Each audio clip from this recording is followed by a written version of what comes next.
All right, guys, welcome back to Downtown Rams. As always, I'm Alexis Kraft, joined here with my co host Jake Ellenbogen, and we are coming to you the night after our 26 to 33 loss to the Philadelphia Eagles in Philadelphia. It was a brutal, brutal loss. Let's not sugarcoat it, Jake. Every loss hurts, but the manner in which this loss went down, especially to the Eagles, which is a team that we faced for the third time in the course of a year, just was heartbreaking. I mean, to lose with, a second on the clock, blocked kick, returned by a touchdown by Jordan Davis. I mean, it doesn't really get more painful. So we're just gonna rip the Band-Aid off here to start the episode and acknowledge that the game that we're discussing this evening is a wound. We'll call it that, Jake. We'll call it a wound for so many of us. I know so many people are still very heated. I'm seeing some comments come in. This is a live episode, so we are seeing live comments. So I'm seeing people saying they're heated, they're devastated. I understand these emotions. And so we're gonna get into the game. Really quickly, before we do that, Jake has a word from a sponsor.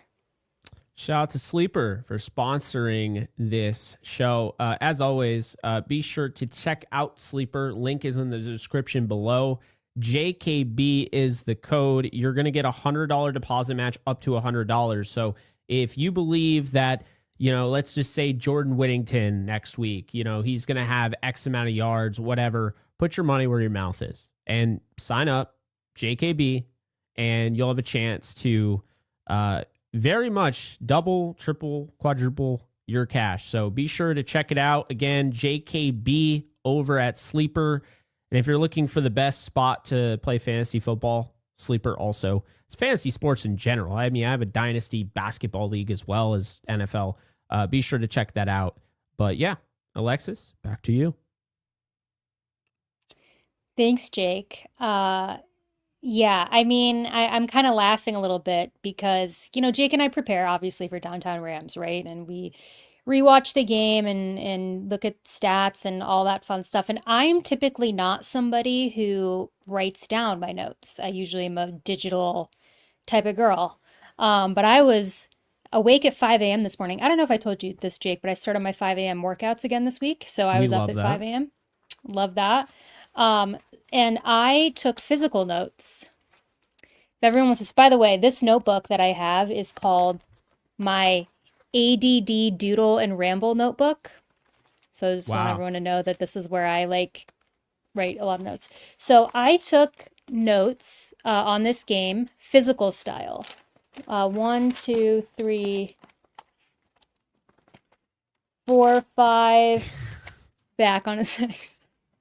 Because I was not screwing around. Listen, this had to be dissected. There's a lot of narrative around this game. There's a lot of talk. I see a lot of, fans obviously kind of arguing about what is the reason that we lost, or did X happen? Did Y happen? So I was like, you know what? I'm going to go through every single drive, offensively and defensively, and have a note on pretty much everything that went down because I needed to understand myself what went wrong here, Jake. And you and I have talked a little bit since the game, and for the most part, we agree, I Mhm. think. I think most Rams fans probably for the most part are like agreeing on bits and pieces of he abandoned the run game, or what was this play call, or clock management here. Obviously there was a lot of calls from the ref. There's a lot of penalties, I should say, that were egregious. That was also part of it. However, I'm just going to be straight up, not the reason we lost, in my opinion. I'm not, somebody who typically believes that referees can decide the fate of a game. Usually, I think that there was a lot of missed calls that had they not happened, things would have gone differently and then we could have won the game. But I mean, we were up 26-7 and lost the game.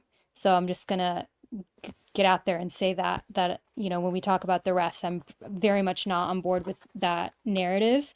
But Jake, I mean, there's a lot, and we're gonna hear me ferociously flipping the I was papers. going I'm to gonna say do it ASMR, super. Alexis. Yeah. Oh yeah. ASMR. Just like I'm gonna stop talking and then You gotta lick the. yeah, lick the fingers. Because that doesn't come across condescending. If No, I'm, that's funny. You're just missing um, glasses at that point. I know I should have worn my glasses for this episode. I really missed an opportunity to do a good character bit. It happens. Can't believe I didn't think of that till just now, but now it's too late. But Jake, I'll let you decide how we kind of run through this game because we kind of switch it up when we talk about games at times. They're recap episodes where we kind of go drive by drive. We could talk more abstract about, certain things that we think went wrong. However you want to do it, I'm prepared to do it. I mean, it's going to be painful either way, so we need to just dive into it, and just rip the Band-Aid off. And yeah, guys, it hurts. It's a knife in the chest, but we got to do it. We got to dissect it. Hey, the DTR army in the chat. It's going to be sad either way. So just understand we need this to move on to week 4, and that it's going to be that. So I think we should talk. We should go backwards because I think when we think about it, like you go from the offense and you move to the defense, and I think I want to talk about the defense first. First off, just real, let's just summarize. Right, feel really good about the defensive line. Okay, they had 21 pressures in this game against Jalen Hurts. Against a really good offensive line. I know that Lane Johnson went down. Trust me, every Eagles fan on Twitter is letting you know that because there's always got to be an extracurricular there. Lane Johnson went down. Fred Johnson, on the other hand, didn't go down. He actually went in and played really well. They switched him in the second half, and he was great, to be fair, on the right side. I just got done watching the All-22. So give him credit. Also, throw some shade at the Jaguars for giving him away for free, essentially, right before the season. So another Howie Roseman fleece job. But I thought the defensive line was great. I thought they came with a great game plan, very reminiscent to what they did against Ezekiel Elliott in 2018 in the divisional round of the playoffs at the Coliseum. Elliott was all week. Everyone was talking about how Elliott's going to run all over this Rams defense, and he simply did not do that. They sold out to stop the run. Well, guess who was a part of that coaching staff? Chris Shula. So I thought they did a nice job of that. The second thing, I thought they did a nice job in the first half of creatively blitzing, mixing your pitches, okay? You can win with 4, you can win with 5, right? When you don't have a Kello Witherspoon at corner, I don't care what anyone says. Now we know, right? I mean, we already knew, you and I, but now everybody knows how important 4 is to this defense. Not having a Kello meant that Chris Shula had to man up and be a little Greg Williams, who was the St. Louis Rams defensive coordinator as well as the LA. But they had to be a little, creative in how they operated. And I thought the way that they utilized guys like Tank McCullough and, they were blitzing, Cam Kinchins and what have you, I thought it was stellar in the first half. That said, in the second half, those blitzes don't get home. The pressure wasn't getting there as much in the first half. I still think they played a really good game up front. So because of that, now you have more time. And I felt like the secondary was exposed. And I don't want to say secondary. I felt like the corners were exposed. My biggest issue with the corners wasn't the coverage, right? People are going to get on Emmanuel Forbes. He allowed the game-winning touchdown. Personally, I didn't like the call to be there in that position. I thought they probably should have, called a completely different play and just leaving him on an island one-on-one. Didn't love the call. But the biggest issue I had with the corners, Alexis, was not coverage related. It was the fact that when they gave up a play, a third down, A.J. Brown would turn that into 20 after the contact. Because what are they trying to do? Well, Darius Williams is trying to rip the ball out, and Emmanuel Forbes is trying to rip the ball out. You gave up the 10 yards, okay? It's over. You have the opportunity because when you look at A.J. Brown and he is on the comeback, well, now he's in position to tackle. But when you go to rip the ball out and you're tackling high, guess what you do? You twist him around, and now you've recalibrated and repositioned A.J. Brown. Well, that's a big-bodied receiver. Now he's ready to go. He's ready to run after the catch. You've basically set him up. They did that twice on the final drive.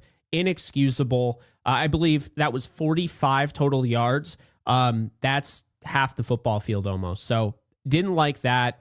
I thought Quentin Lake was a star in this game. I thought he was a star last week. I think he is truly becoming one of the best players on this team. He currently leads the NFL in DBs pass breakups with 5. He is stellar. And of course, he is a alumni, whatever we want to call him, friend of the show of DTR, came on twice. Yeah.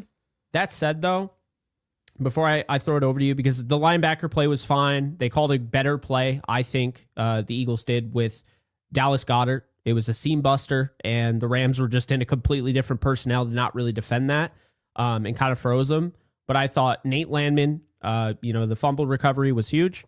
And I just think the reality is this defense has a lot to feel good about. This game was really frustrating. I do think there are some things that they have to adjust. And one of those being, I think AJ Green needs to get opportunities. They don't have size on the outside. So when you go up against an AJ Brown, you're going to need that more bigger corner. Fun fact, AJ Green also came on this show. But anyway, I think that the Rams need some mass on the outside. And does that mean going out and getting Stephon Gilmore? Maybe not. But I do think we saw those corners were exposed, tackling in coverage. They were bullied by more physical receiver like an AJ Brown. But the linebackers, the defensive front, the edge defense, I thought everything looked great. I think Chris Shula got a little blitz happy. And when it wasn't working, I think he should have pulled back. When he didn't pull back, well, now Jalen Hurts is pitching and catching with just a man that's wide open because you sent somebody on a blitz. So that was really my take. I thought that the defense showed you they can be the best in the league in the first half, and the defense showed you that without Ahkello Witherspoon, this is not going to be easy. They are going to have to try and figure this thing out because other teams are going to watch this. And, you got Michael Pittman Jr. next week, who is a physical receiver, and, you're going to have some other guys as well that could pose issues. So as far as the defense is concerned, those are my thoughts. Yeah, I mean, I thought the defense, at least in the first half, played a perfect game. You could not have asked for more from your defense against this Philadelphia Eagles offense, in the first half. There was that touchdown drive, which, wasn't great, but when you look at that touchdown drive, you had the false start on the tush push, right? That we all saw that wasn't called. You got that flag on Lake in the end zone, which I thought was questionable. They were able to capitalize and turn that into a touchdown. But I mean, defensively in the first half, I mean, that I don't think you could have asked for more. The defensive front shut down Saquon Barkley, which I think was the biggest concern for fans going into this game, looking at what Barkley did to us twice last season. I mean, they were not messing around with Saquon Barkley. They absolutely shut that down, and they did what you and I talked about on the preview episode. We said they need to force Jalen Hurts to have to make throws. Don't let him run. Don't let Barkley run. Force Jalen Hurts to be able to throw. And in the first half, that worked. Jalen had a really hard time. He was able to kind of move around, some plays, in the first half. But overall, I mean, you had Puna Ford sack, that McCullough sack, which was brutal on Hurts. You had the Verse strip sack and the Landman recovery, which we were able to capitalize on. I mean, the defense did their jobs for, I would say, 75% of this game, 70% of this game.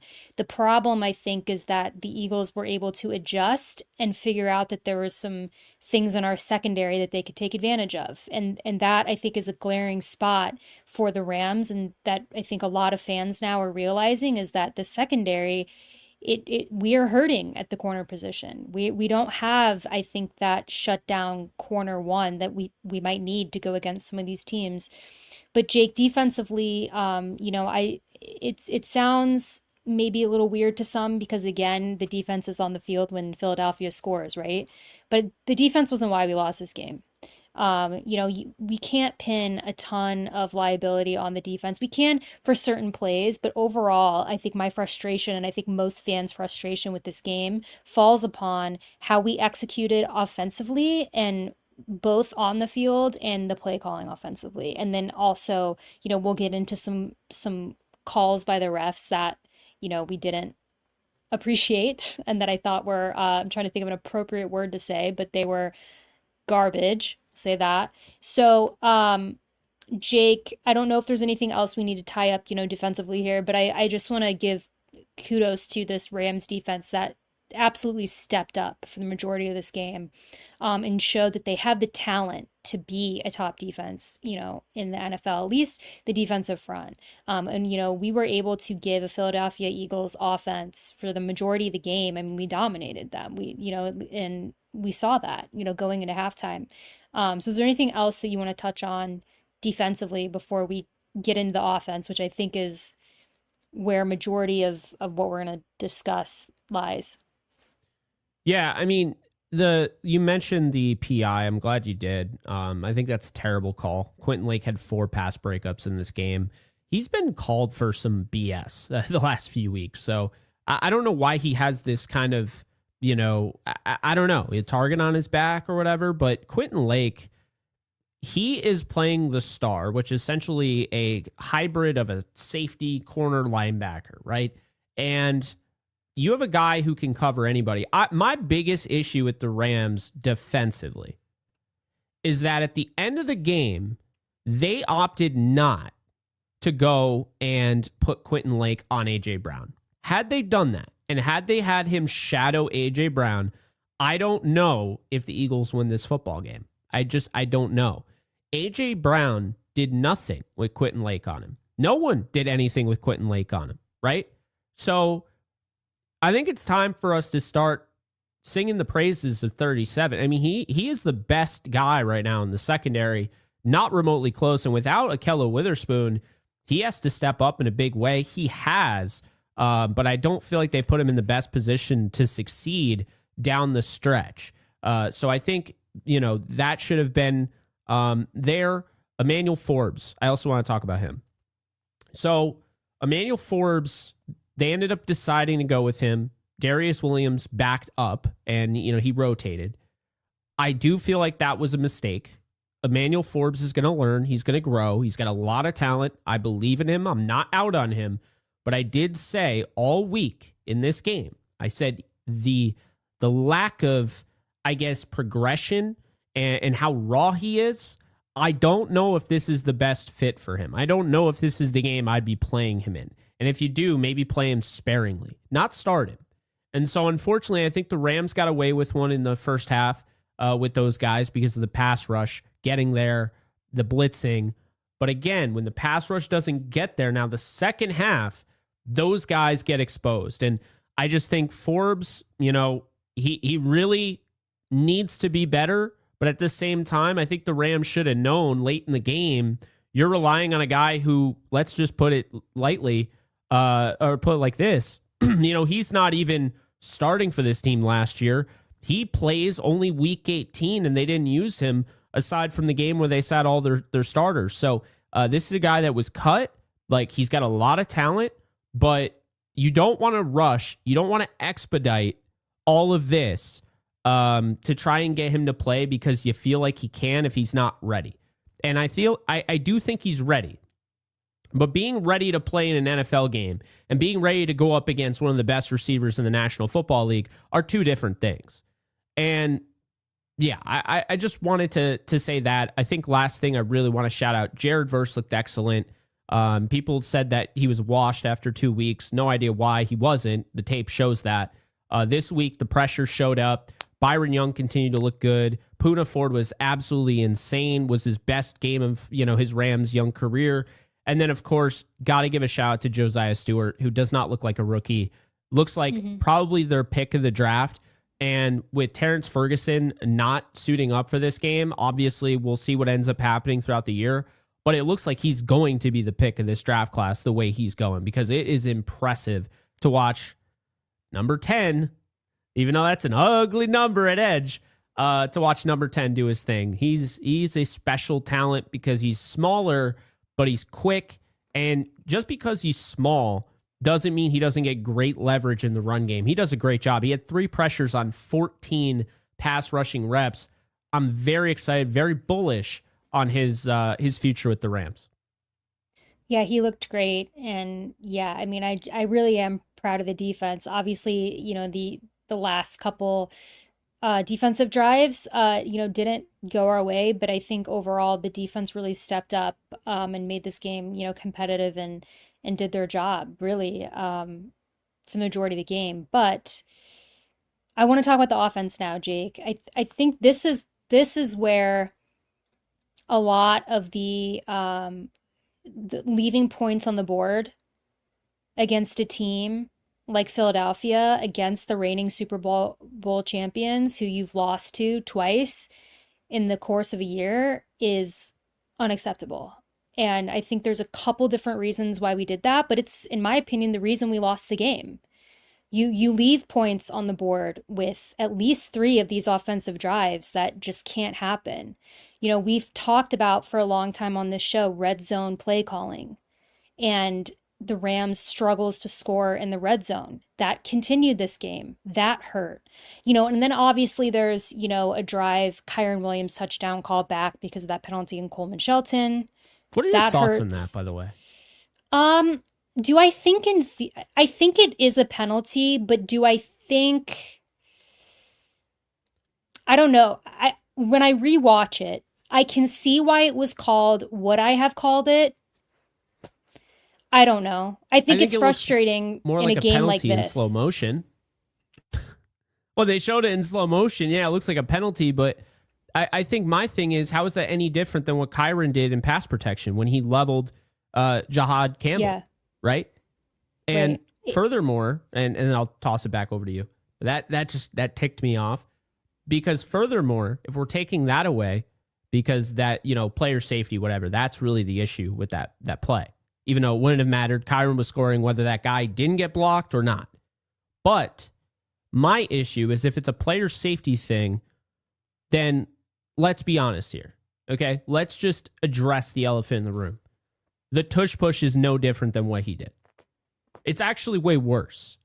Diving into defenders' knees, it's not even a real play. It's a rugby scrum. And I've actually said they don't need to ban it. They just need to officiate it correctly. But if you're going to allow all of these offensive linemen to dive into defenders' knees, and who is even talking about the neck issues that we've seen in this league over the years with guys like Damar Hamlin and Ryan Shazier, and you're going to allow that where it could affect somebody's neck. We saw Chris Jones affected by it in the Super Bowl.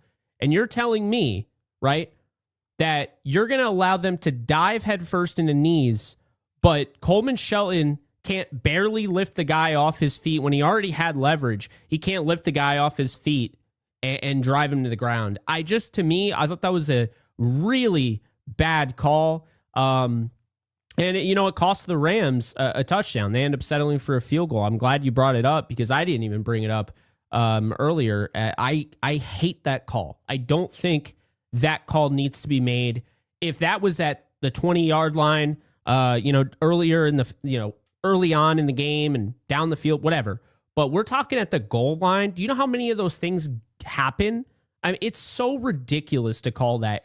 That to me, I'm not one of those people that says, oh, the fix was in, whatever, right? But that to me, when people do complain and they say that it looks like the officiating had an angle, I totally understand it when you call shit like that. Yeah, I mean, I didn't love that call either.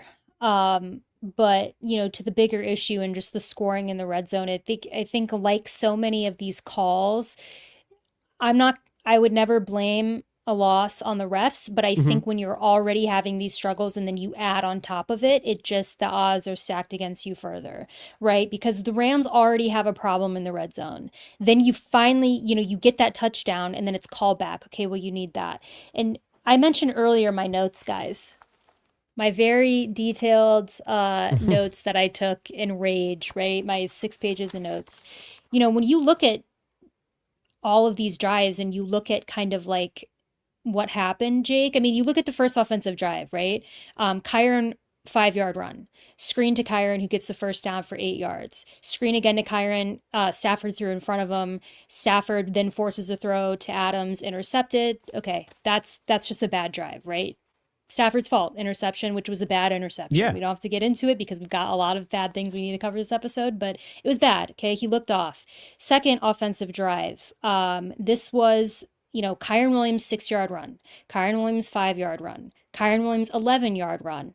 Corum, 0-yard run. What happens after that? You have a good throw to Nakua for 11 yards. Then you're incomplete to Whittington. That honestly was the offensive line's fault, which we're going to talk about the offensive line as well. Short completion to Nakua, incomplete to Atwell, field goal. You abandon the run game after Corum's 0-yard run. No, I'm not going to go through all these in order because I'm not just going to be yelling stats at everybody. But what I'm seeing with a lot of these, and this is what I'm trying to get into in my aggressive notes that I'm now tempted to do ASMR with, which I won't, but that's for a select few group of Downtown Rams faithful who really like the ASMR stuff that I know. I want to talk about abandoning the run game because I want to talk about leaving points on the board in a couple different ways. A large part of that is clock management, which if you follow me on Twitter, I was furious with, particularly going into halftime, but I want to talk about that after this. Jake, Kyron Williams and Blake Corum looked really good against the Eagles defense. Kyron Williams particularly, who had a lot to prove, I think, against this team, looked really good against this Eagles defense. And when you go through these offensive drives, there are very few tackles for loss. There are only two runs, one by Kyron and one by Corum, I believe, that were just a 0-yard gain. Now, they weren't all pretty, right? I mean, you had a couple runs, like Kyron had, I think, an 11-yard run, 13-yard run. You saw Blake, I think, had an 11-yard run as well. But most of these runs were like 5, 6, 7-yard gains. It's not like pretty, but you're gaining positive yardage. And what I noticed when I was going through all these offensive drives is like right as we would find a rhythm, we're back to forcing throws again to Devontae Adams that are incomplete, or to Nakua that are incomplete, or Stafford's missing a throw, and then we're kicking a field goal. And I had so many times during that game was like, I would run the ball every single play. I don't care if I get stuffed for 0 yards, I would go again. Because the way that they were having success in the run game, I would have just kept running the ball until they basically told us you can't do it anymore. There was no stretch of time where the Philadelphia Eagles proved that they could stop the run game 2 consecutive plays in a row. So I was very frustrated when we were having a lot of success with Kyron and Blake just to see some of these calls come in where we're forcing the throw, particularly in the red zone. I mean, in my opinion, if you're the Rams historically with this offense and you're within 10 yards of the end zone, I would run the ball at least 2 downs in that drive. You're going to have success, particularly with Kyron Williams. That's, everyone who doesn't like Kyron Williams, they all say, oh, goal line merchant or whatever, like red zone, whatever. Yeah, okay, that's use him just then. stupid. Use he him scores then. touchdowns. Oh, wow. Yeah, oh no, I great can't believe way he scored. to- I know. So that's the thing. It's like, so fine. And then you should agree, if you're one of those weird people, that we should be using him in the red zone. Instead, we're forcing the ball to Devontae Adams and Puka Nakua, and that's another argument. Why can we not throw to anybody else? I mean, Davis Allen, I guess, has had some touchdowns, but you look at the percentages, you're forcing the ball to Nakua and Adams most of the time. It just, that became a problem, Jake, I felt like, against the Eagles, and abandoning the run game. It wasn't the only issue, but it was very clearly the thing that worked the most against Philadelphia, and I really don't understand why we got away from it. Yeah, it was incredibly frustrating. People forget Kyron Williams ran well against Philadelphia. I understand, he had the fumble in the postseason, but he ran well against Philadelphia. He ran well when I was at the game in LA. He ran well to start that game. Also had fumbles in that game. But Kyron Williams looks like a better running back. And what I'm going to say is not probably going to shock you, Alexis, but it might shock some people, is that you're already seeing why he's not fumbling. Okay.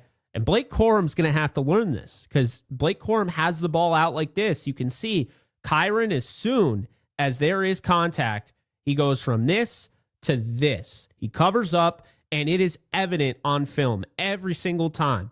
He clearly, already having that down in week 3, he's going to last a long time in this league. Not only is he an excellent pass protector, we brought up the Jahad Campbell play, but he is just, really impressive just how much he's learned. And it goes back to what I was saying. You said, oh yeah, he's injury prone, even though he got injured on the first play of his NFL career on a freak play where on the kickoff, a guy barrel rolls into his ankle, right?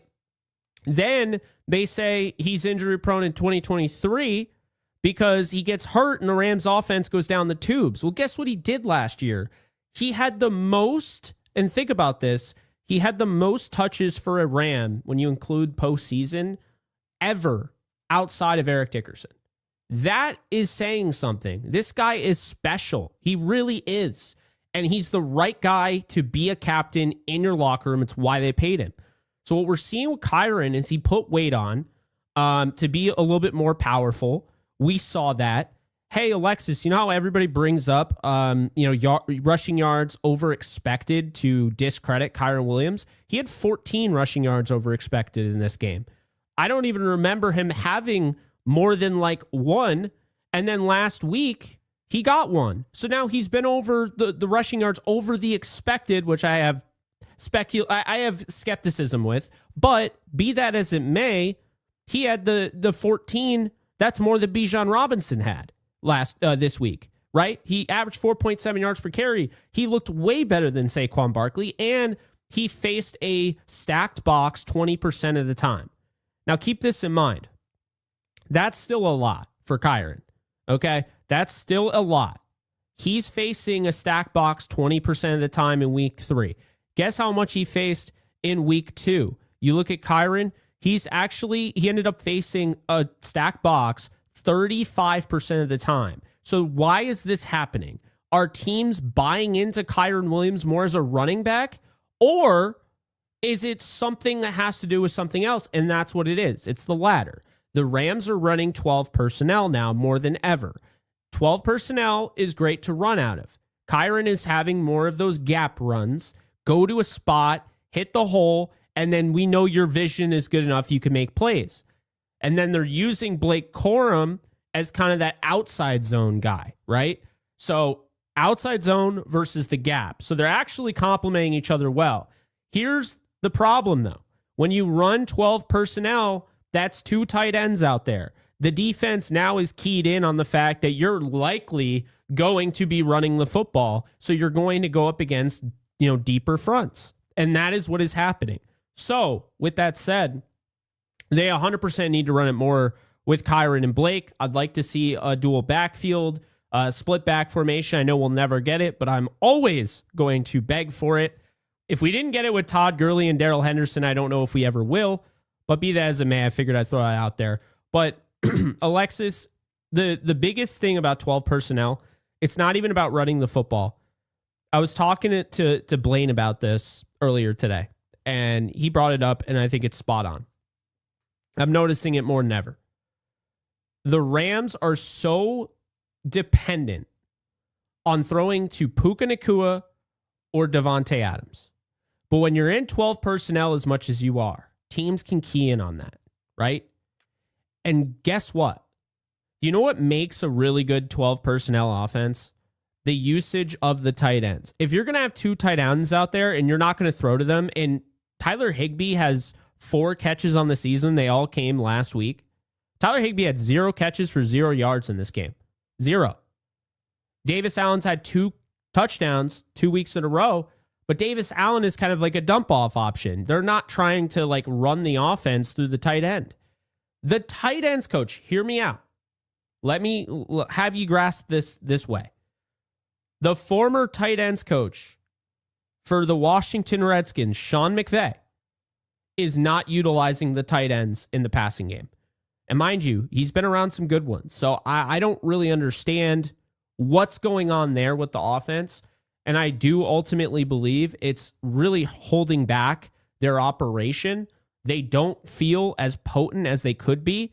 And I think we're seeing that in the red zone. You see the play where Stafford throws it away. The target, ironically, is Tyler Higbee. But on that play, when he throws it away, everybody's blanketed on that play. You know why? Because they know that they're going to either Puka Nacua or Devontae Adams. Guess who was open, by the way, in the flat? Kyren Williams probably would have jogged in for his 2nd touchdown of the day. Actually, his 3rd until they took that away. But yeah, they need to run the ball more. That's the good news. The run is back. Okay. If you take anything away from this game offensively, take away the fact Matthew Stafford is not going to play like this moving forward. He doesn't have games where he goes 19 of 33 and misses multiple layup throws. He just doesn't do that.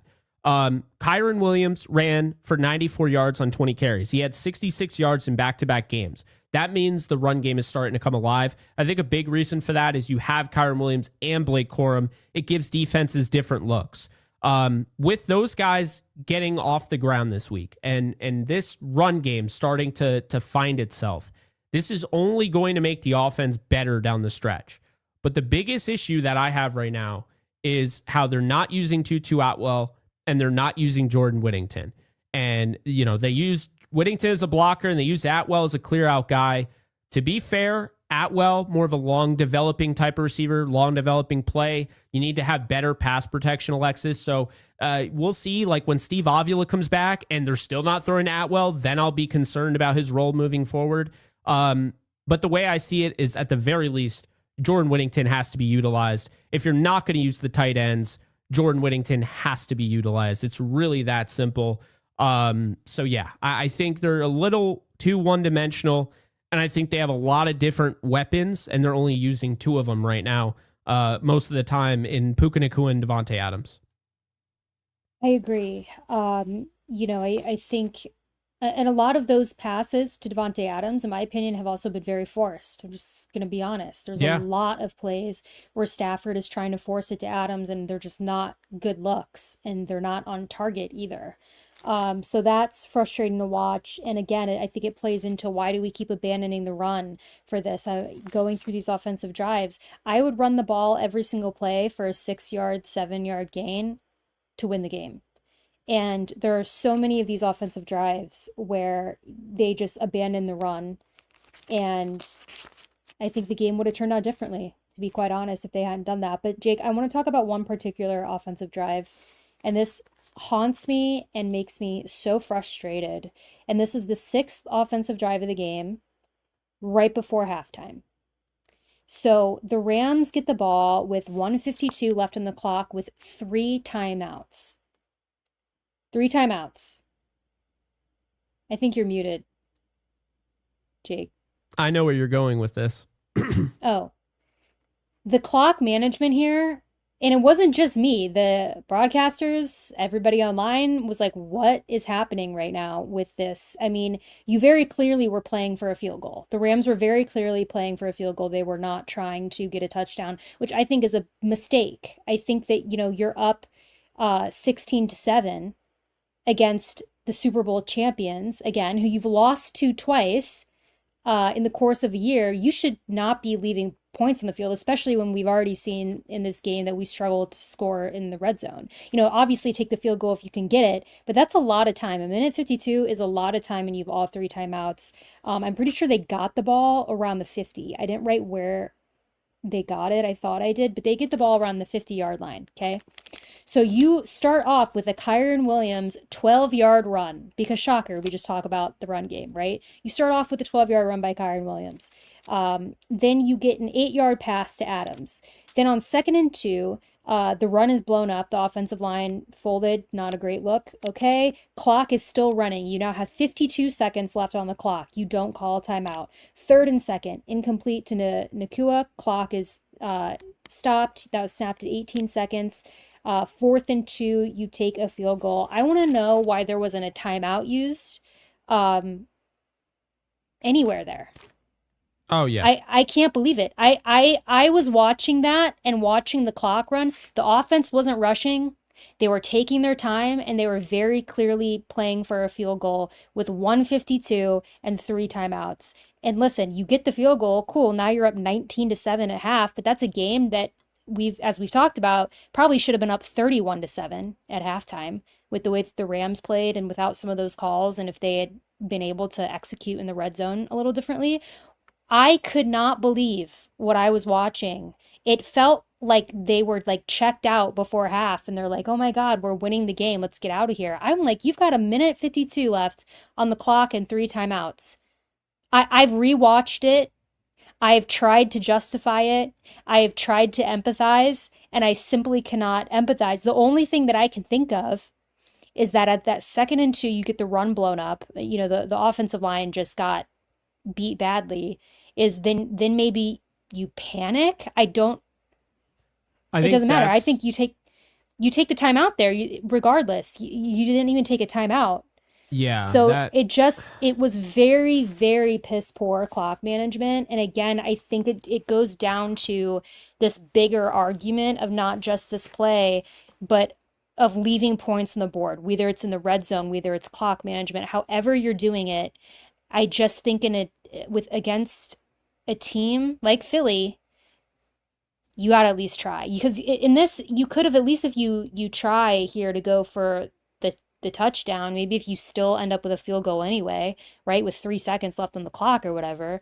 But I mean, you didn't. They basically told us after one botch play on 2nd and 2 that they were just going to go for a field goal. I agree So I don't. completely with you. I actually do see where they were coming from. I think it's wrong, but I see what they could have thought. You get a 12-yard run from Kyron. That's kind of setting up your drive. We're going to run it here. If they stop him, okay, we're going to be very conservative here. If they don't stop him and he runs for a first down, we're going to go for it. So the next pass is our next play is a pass to Devontae Adams. It's no huddle out of the shotgun, right? Then they run it, right? Because it's 2nd and 2. When they get stopped, now it's 3rd and 2. So I think that they were too worried about, and again, I do not agree with this. So let me make that very clear. It's 57 seconds, right? And they get stopped, and now the clock runs down. And they don't decide to call a timeout because they're looking at it from a perspective of they're at this Philly 28, right? They're looking at it from a perspective of Philadelphia would get the ball with about 50 seconds, right, if they kicked a field goal. And you don't want to give them the ball at all because you're already in the kind of that 2-minute offense and everything. They could go down and get a field goal of their own. So that was the worry from their perspective. Here's why it's wrong, and I do believe it is wrong, because I understand playing on the road. And I also, the thing that came out beforehand, they're like, oh, Sean McVay isn't going to play it safe today. And he didn't. He really didn't. This is the only time I really felt like he totally played it safe, to be fair.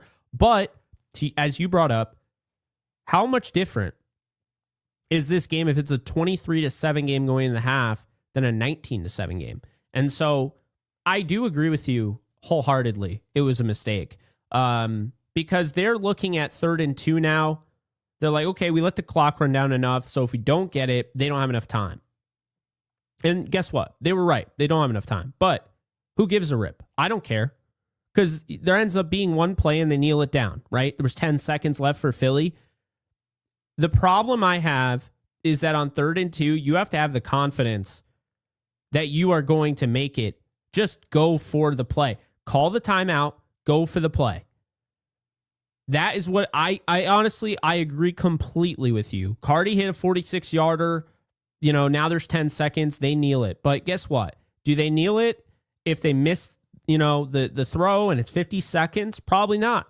You know what? I still don't care. To your point, this is where you got to step on the neck with that boot and not let go. Okay. This is where you got to kill this team. And I think I agree. I think I'm not going to go as far as to say they lost the game when they didn't do this, but this changes everything because I mean, again, 19-7 doesn't feel as bad as 23-7. When you get into the 20s and you're down 23-7 going into halftime, that's a little brutal. But that said, that Stafford throw has to be completed to Nacua. My biggest issue is they ran that exact play to beat and actually, lock up the game against the Texans, right? They ran that bootleg. You saw Nacua lines up looking like he's going to be a tight end. He releases through the trenches, sneaks by. There's nobody there. If he hits him in stride, he's probably going to be around the 10 to 5 yard line. That still isn't a guarantee with, say, 19 seconds left that they're going to be able to have a touchdown there, but it is going to be a first down, and you will have an extra set of downs now with 19 seconds. So I understand where they were going with. I think it would have been much better if they called the timeout, had that time. I think they got flustered. And to be honest with you, I probably would have ended up going for it on 4th and 2 because I think that's the type of aggression that you're going to need to beat this team.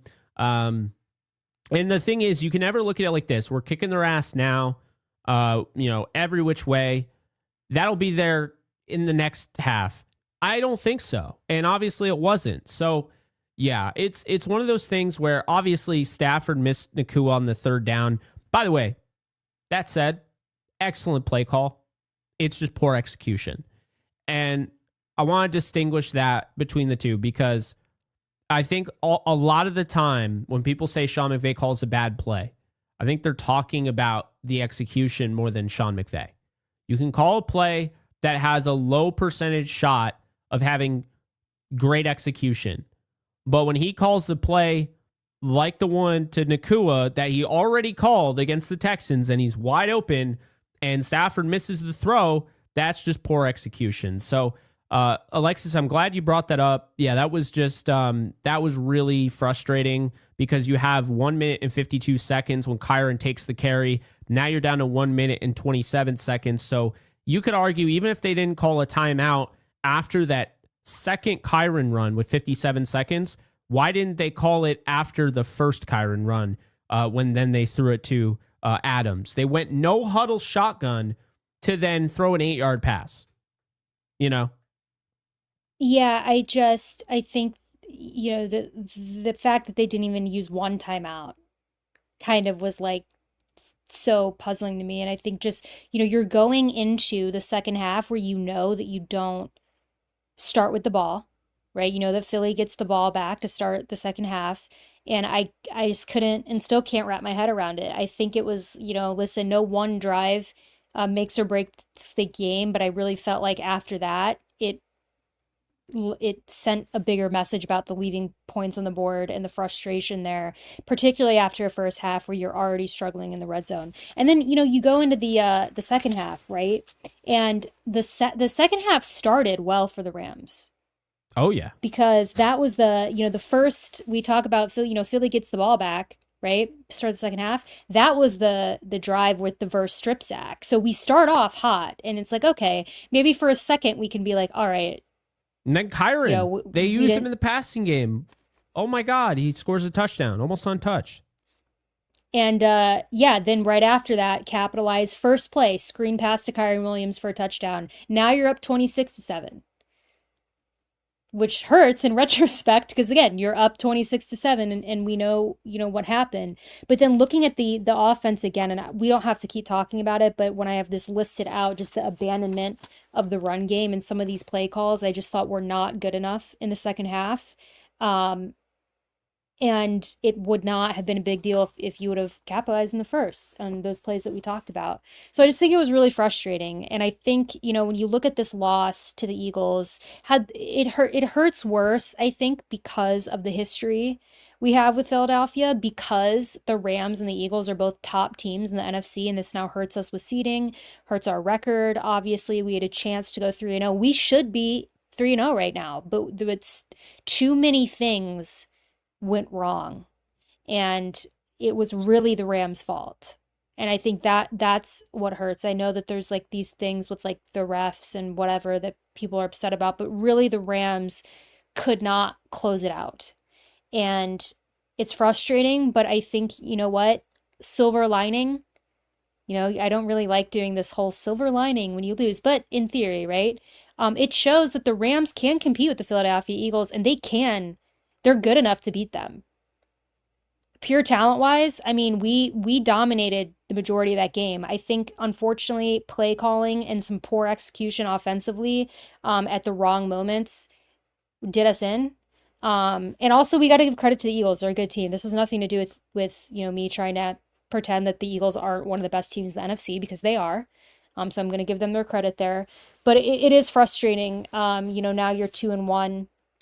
You have that loss to Philly, which can come back to haunt us potentially. And I think that the Rams will learn from it. But I really hope going forward offensively, we can fix these mistakes. And Jake, I want to see more receivers involved in Nakua and Adams. I mean, you get Kyren involved a little bit in the receiving game, and, he did good there. You have, some catches from Davis Allen, but like there are too many people on this offense that are supposed to be contributors that aren't being utilized, and that is frustrating. Yeah, and I'll say this: 9:27 left to go in the third. I had this jotted down. Matthew Stafford sacked at Philly 49 for 0 yards. Now, he wasn't sacked. This is the run, right? Great play by Jordan. Jordan Davis chases him down. Why on 3rd and 2, Sean McVay? Sean McVay, I want you to listen to me right now. Why on 3rd and 2 is Matthew Stafford in the shotgun? You just had a 6-yard run 2 plays ago with Kyren Williams. I don't understand. I don't get it. I hate shotgun. I hate it. Truthfully, I hate shotgun. Matthew Stafford had plenty of drop back passes last week. Looked really good. In the shotgun here, I don't get it. So now he has to run for his life. No one is open. That was a bad play call. And then deciding to punt it. Ethan Evans didn't exactly, he punted it 36 yards, right? So he brought it down to the Philadelphia, 13? It wasn't like he brought him down at the 1 yard line or whatever. So I don't know if I even would have punted it either with the way this game was going. That was the first punt of the day. So I want to give, the Rams and Sean McVay credit. That was the first punt of the day in the third quarter, right? That said, the Eagles then go on to have a huge drive after the punt, and it really makes you pay there because the Eagles end up, after the punt, they go 13 plays, 87 yards, and eat up 6 minutes and 27 seconds. And now here we are in the fourth quarter. The Rams have the turnover on downs, the Kyren Williams run. Now, to be fair, he was running right guard for most of the game. But running when Bo Limmer is at right guard is completely different than Kevin Dotson. So that was really frustrating. Also, the deep throw on 3rd and 1 at the Philly 46 to Adams. I didn't love the play call. I understood it. Stafford normally hits that throw. He missed it. You have to hit the throw. If you're going to call that on 3rd and 1, you have to hit the throw. Then the Rams defense, the very next drive, the Rams defense forces a turnover on downs, which the Philadelphia Eagles did not deserve to win this game for one reason only. They had a absolutely moronic decision to go for it on 4th and 7 at their 50. So it was 3rd and 4. Jalen Hurts gets sacked. Then Cam Jurgens gets hit with an offensive holding. Sean McVay declines it. So now they're at the 4th and 7, right? And Jalen Hurts has an incomplete pass to A.J. Brown. Cam Kinchen's on the coverage. They went for it on 4th and 7. It's not, like this team doesn't really... They don't really extend drives on 4th down unless it's 4th and short. 4th and 7? That was stupid. I hate the most that they got away with that because then the Rams go down the field and they had a pretty nice drive and then they stalled out. It was the Adams throw. Reed Blankenship is tugging on his dreadlocks all over him. Doesn't turn around and play the ball. I don't know what a pass interference call is because they told us that if you don't turn around and play the ball and actually go and see the ball and you face guard and you hit the receiver before the ball gets there, it's PI. No idea what that was. But that's not called on a 3rd down. But regardless, they get down to the Philadelphia 18. They got to kick a field goal. The field goal is blocked. Heads up play by Josh Carty, by the way. Carty, I don't know if you guys know this. Carty gets the ball and throws it. And there were people like, what?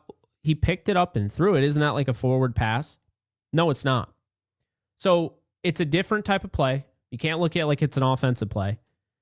If the kick is blocked and then the kicker picks it up, as long as it's not past the line of scrimmage, then the kicker can throw it. The kicker can kick it again, by the way. I don't know if you knew this, Alexis. You could actually kick it again. He could punt it if he wanted to. But he can throw it to anybody. Anybody is an eligible receiver at that point. So it was actually heads up thinking for him to throw it back. Wasn't really heads up that people didn't realize what happens is that the Eagles can actually then pick up that ball and run with it. But either way, be that as it may, Josh Carty was insanely good in this game, should have been the MVP.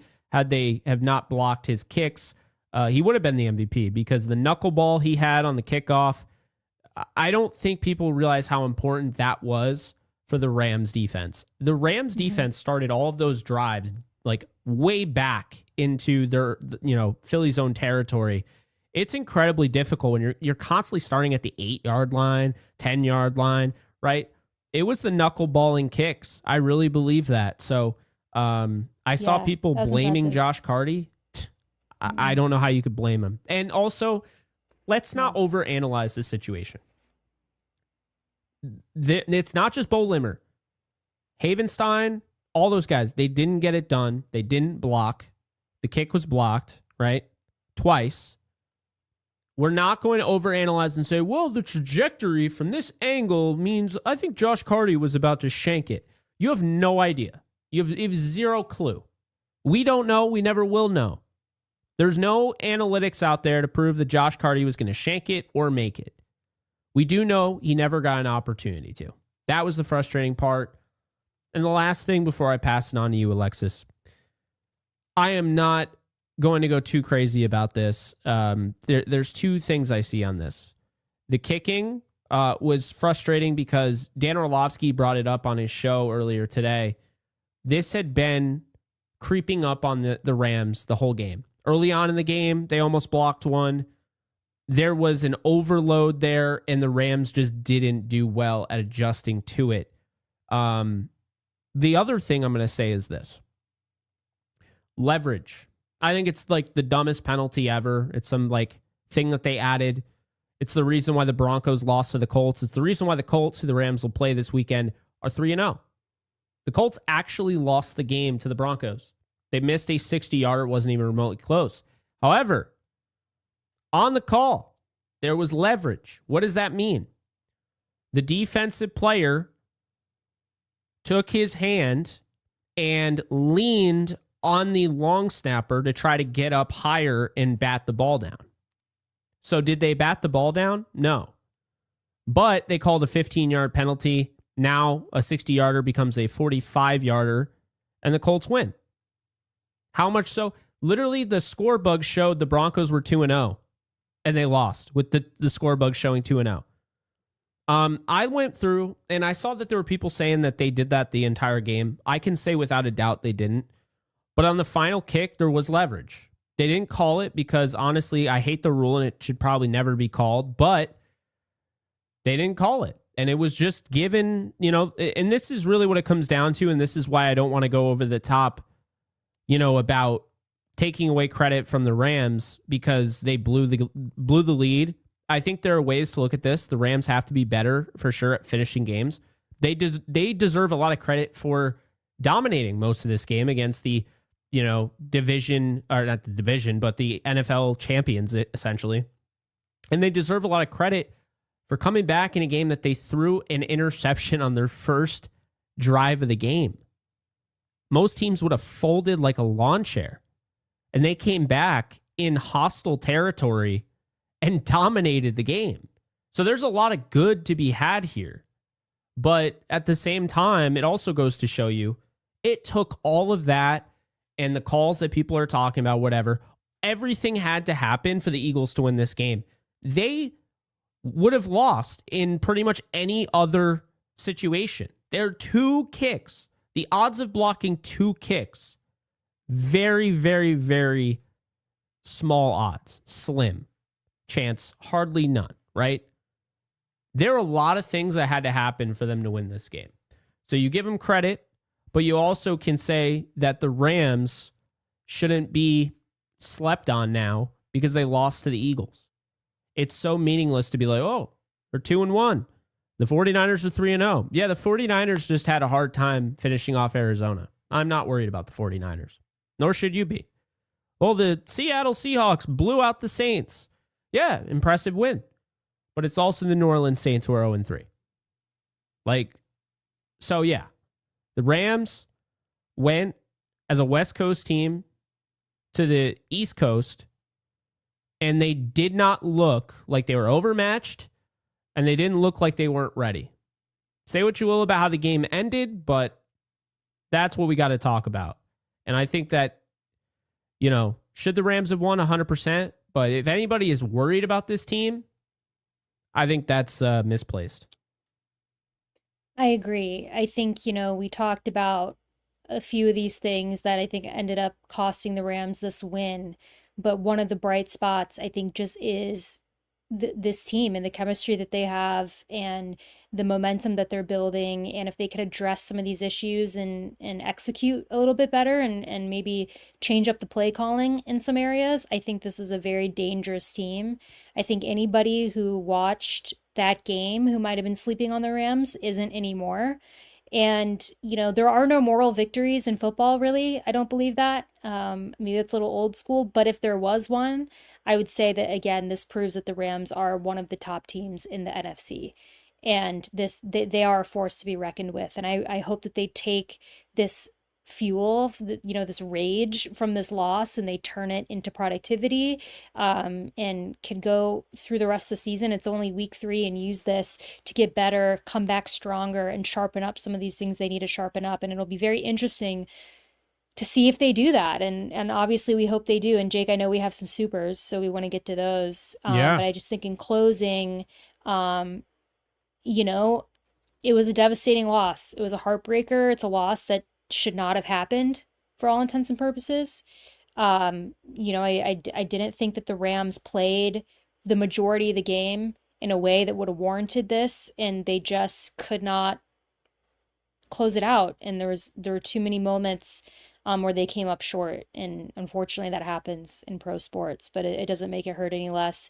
But going forward, I feel good. I feel good, and I think that they're going to bounce back from this, and that's all we can hope for.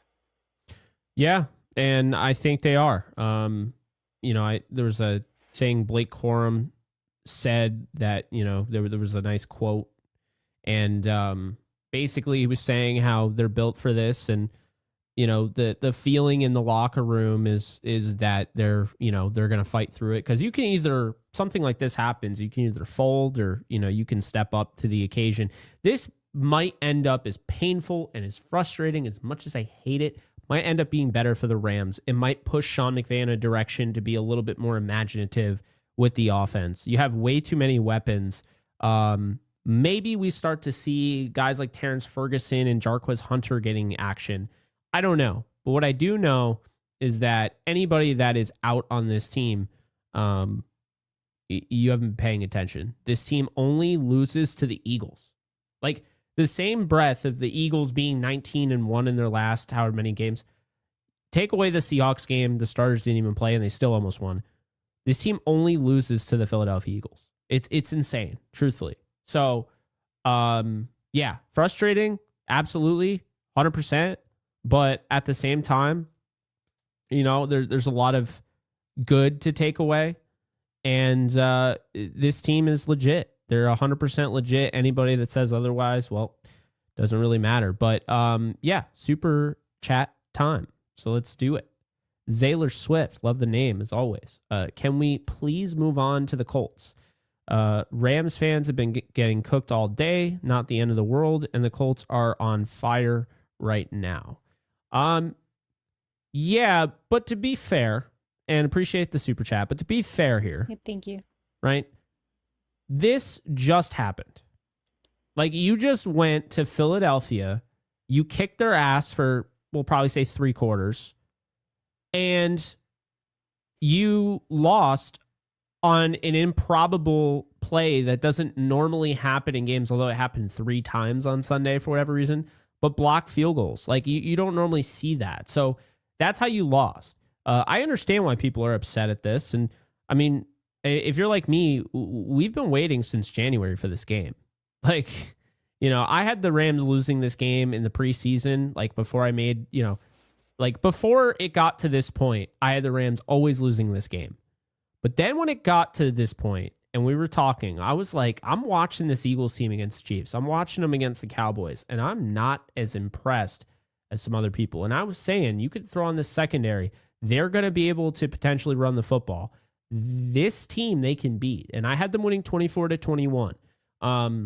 So yeah, I will just say let people deal with a loss however they want to deal with it. Again, I understand your point and everything, but yeah, the Colts game we'll talk about. I think really Monday is the day you talk about the previous day. Tuesday, you can still talk about it, but you start to get ready. And then Wednesday, you're on to next week. That's kind of how I see it. That's always how I've seen it since I've been covering the NFL. So those are my thoughts, but appreciate you, Taylor Swift. Do you have anything to add there, Alexis? No, in agreement. All right. Vic, thank you for the 2. This one hurts, guys. Thank you. It does. It does. It does. It just made me think of Jalen Hurts. I want to say something. I've always defended Jalen Hurts, but like the praise that he gets is a little ridiculous. He had -1 passing yards in the first half. No one cares now. But then again, it's very reminiscent to Tom Brady coming back from 28-3. No one cares that he put them in the hole to begin with. If you get yourself out of it, which I get, winners win and you talk about the winners, but there's something that's like, I don't know. I'd prefer you to play a consistent game all around than just be dog shit for the first half of it. That's just me personally. But appreciate you. Taylor Swift, refs were on demon time. Long snapper needs to be evaluated. He just stood there both times. Stafford and Adams needed to make plays, and they didn't. What are your thoughts on this? I mean, the refs weren't great this game, for sure. A lot of calls that I disagreed with. Stafford and Adams needing to make plays. I think it speaks to a larger issue that Stafford is trying to force the ball to Adams a lot. He's trying to force the ball to Nacua and Adams, both a lot, and he needs to kind of diversify, I think, his, targets in that regard. And he also wasn't super accurate, just in general this game, unfortunately, in a way that is a little bit unusual. In terms of the long snapper, Jake, I'm curious to hear your thoughts on this. Mm-hmm. Because I too watched that play, but there's a rule about the long snapper, right? And I wasn't familiar about this, is why I'm not going to speak out about this. And I could be wrong, but I was starting to see some talk about people trying to justify why the long snapper had no one in front of him. Because I too was like, I saw a really good tweet by D. I'm blanking on her username right now, but her Twitter name is D, and she's awesome. And she said he was out there blocking Casper. I thought that was funny, and I wish I could remember her username right now to give her credit. But I think the thing about the long snappers, I don't want to say anything ignorant about it, because I was pretty harsh on him too. But then apparently there was a reason that he was where he was. Yeah, I'm not really privy to the information. The way I know it, and I mean, I could be wrong, but the long snapper's entire job is to snap the football. Making it out to be like he could have. I mean, Alex Ward is not. I don't care what anyone says. Alex Ward is not blocking Jalen Carter. Yeah. And Jordan Davis like that. I mean, Jordan Davis is 330 pounds. Okay. I don't think people realize also long snappers are not big, because you have to be an athlete, right? You have to actually be athletic.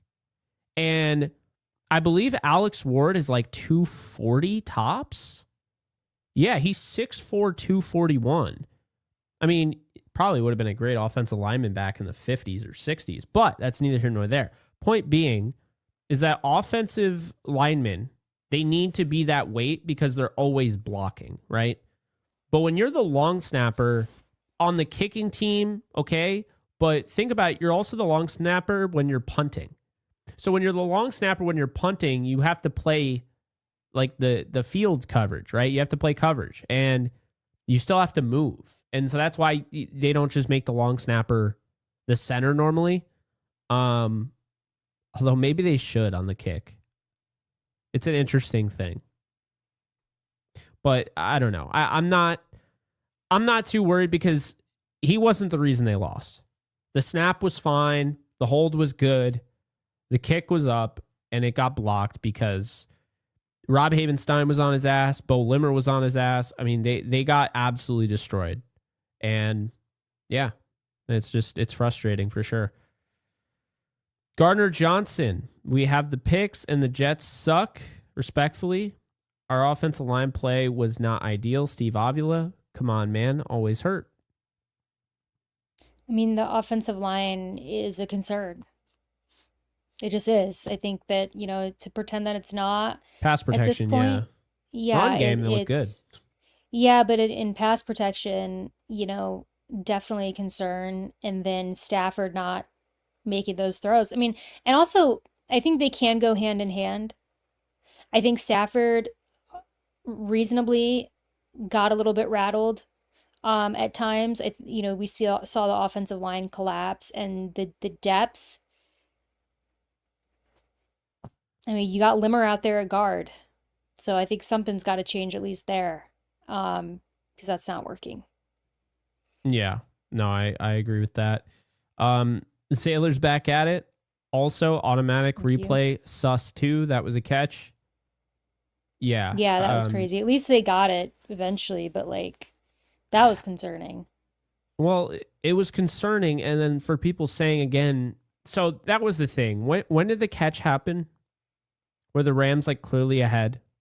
Because there were people saying, oh, they're just trying to keep Philly in it.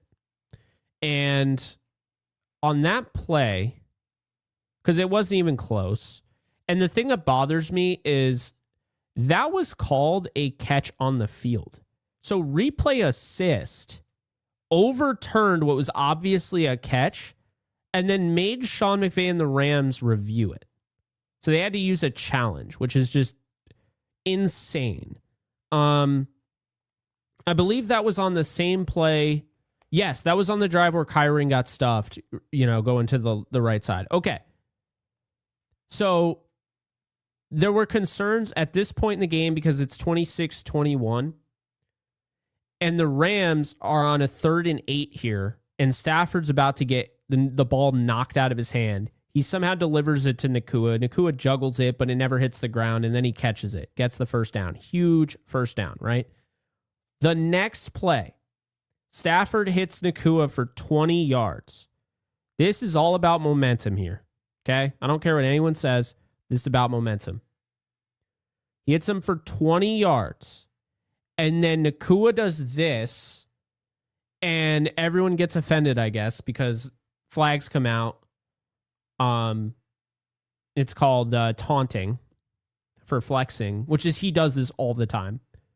A 20-yard gain ends up just being an 8-yard gain because of the penalty. An absolutely terrible penalty. Cannot call that. Then they go to Nacua again on the 1st and 10. They get 6. Then they go to Davis Allen. They get 3. And then on 3rd and 1, they go with the deep pass to Adams, incomplete. And then Kyron gets stopped on 4th down. But I saw the percentages. The Rams' percentage of scoring a touchdown that drive dropped 15% when they called that taunting penalty on Nacua. And my thing is this. If you don't want people to question the integrity of the game, don't call stupid shit like that. Because that is going to have people wondering what's going on. It's not taunting. It shouldn't be called. The Eagles did nothing to deserve a free 15-yard gift, and it ended up hurting the Rams. So yeah. I'm glad you mentioned that, Zaylor, because can't believe we almost went without even talking about the taunting penalty. Awful, just awful call. Yeah. But anyway, refs hate us, Rams fans, because come on. Go Rams. Thank you for the super there, Zaylor. No words on that one. Chris, thank you for the 20. Do you think the block kick is on Cardi? I feel it's on the guards. Still in shock. Hope you bounce back. Need another cornerback. Thank you, Christopher. No, I don't think that's on Cardi. Not at all. I agree. It's all on the guards. I mean, they just absolutely collapsed. I mean, in a way that I'm laughing because it's bad. It's so bad. I mean, they collapsed, and that was the entire reason that that happened. I mean, it just could not have gone worse. In terms of corner, I agree. I think we need to explore some options at corner. Yeah. No, I think AJ Green needs to be added to the roster. Um, yeah, I mean, start with there, and then if you need to, maybe you see what Stephon Gilmore's doing. I will mind you, he is more of a name at this point. He did take a tremendous step backwards last year, but that's what I would say. But Chris, appreciate you as always. Zaylor, Sauce Gardner, save us. Yeah, you're not getting Sauce Gardner. He just signed a deal with the Jets. Yeah, No that's idea not why, but happening. he did. Deuce Falco, appreciate the 10. I'm going to be honest. I Thank was you. livid after the loss. I watched the game again, and I know McVay will be calling plays differently from now on. Colts are next, horns up. That was my takeaway as well. I felt like, Yeah. unfortunately, losing the game, it sucks. But, I think he's going to learn from these. He's still always learning. McVay is always, he makes mistakes, he learns from them. Even in wins, you make mistakes. Why is it that every time, you're getting one of the locker room, speeches, what do they always say? We got a lot we got to clean up, but this is a good win. We'll do that during the week every time. It's always we got a lot to clean up. And then you're sitting there and you're like, I just watched the whole game and I think they played mistake-free football. And even the coach is saying they got a lot to clean up. Coaches will never say anything, it's all perfect because there's always something that you can improve at and get better and upgrade. So, yeah. But when you lose a lot. You learn a lot more in your losses than you do in your wins. That's for sure. Zaylor, Eric Weddle said his position should be evaluated. He's talking about the long snapper. That was after we talked about the long snapper. Really? I didn't hear that from Weddle. I don't know. I don't know personally. I'm not going to sit here and act like I know what a long snapper really is supposed to do. I have the general basis, but I have never played long snapper. I feel like that's a position that you need to play to know. Yeah, I don't want to sit there and, I'm not going to bash Alex Ward. I don't like that he's being thrown under the bus. He is not the reason they lost. And again, so if they put him out in front or whatever, like what is that going to do? He's getting steamrolled. He's 240 pounds, guys. And he's not 240 pounds like a Derrick Henry's 240 pounds. Like he's not built like that. So Aiden, thank you for the 2. Akello would have made a Thank big you, stop Aiden. on third down. Yeah, for all those that said, Akello, wasn't that good or wasn't that big of a loss, they learned. He held A.J. Brown in the playoffs to 1 catch for 5 yards. They'll tell you, Eagles fans will say, well, it was because it was snowing. Well, then why did Puka Nacua play as well as he did? How did Stafford throw for 320? No, you got shut down by Akello Witherspoon, just like he shut down Nico Collins and probably would have shut down AJ Brown again. So, yeah, frustrating for sure. No idea when they'll get him back. Hoping it's sooner than later, but right now, the Rams I know aren't going to have him for the next, say 7 games. So they're going to have to figure it out. And then Zaylor Swift with the last super. Coach JB show he co-hosts. Interesting. So, yeah. Well, thank you for all the supers, Zaylor. Yeah, appreciate it. A lot of supers tonight. We appreciate you guys. And that's going to do it, I believe. Unless you have anything else you want to add, Alexis. I think we've wrapped this game up in a bow. Yeah, let's move on to the Colts week. Let's shake it off. Like I showed everyone my notes and I did not get into them as much as I wanted because I just realized after a bit that I'm not gonna go through, there's no point. We've talked, we lost and it sucks. Where it was a bad loss, they happen. We're gonna move on. Very good football team that we have. And I'm excited for the rest of the season going forward. And I'm excited to come back to Downtown Rams and preview our matchup Friday night. But until then, as always, if you like what you hear, please like and subscribe. You can follow me on Twitter at the Alexis Craft. You can follow Jake at JKBogan, and we will be back at 8 p.m. Eastern Time, 5 p.m. Pacific Time, a Friday night to preview our matchup against the Colts this upcoming weekend. But until then, guys, as always, stay safe, take care, and go Rams.